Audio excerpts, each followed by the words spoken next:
আলাইহিম, সিরাতুল মুস্তাকিম সেই রাস্তা যে রাস্তায় চলার কারণে আমি বান্দাদের উপর নিয়ামত দান করেছি।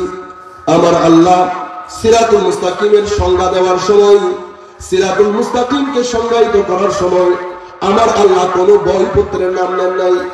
আল্লাহ রাব্বুল আলামিন ইচ্ছে করলে সিরাতুল মুস্তাকিমকে কোরআনের রাস্তা বলতে পারতেন, কারণ সিরাতুল মুস্তাকিম অবশ্যই কোরআনের রাস্তা। কিন্তু এই আয়াতের মধ্যে আমার আল্লাহ সিরাতুল মুস্তাকিমকে কোরআনের রাস্তা বলেন নাই। আমার আল্লাহ ইচ্ছে করলে সিরাতুল মুস্তাকিমকে সুন্নাত বলতে পারতেন, আমার আল্লাহ তাও বলেন নাই।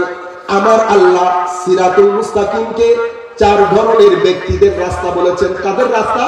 ব্যক্তিদের রাস্তা, বইয়ের রাস্তা না। ব্যক্তি কারা?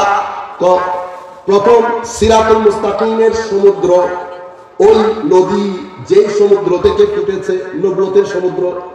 তো সিরাতুল মুস্তাকিম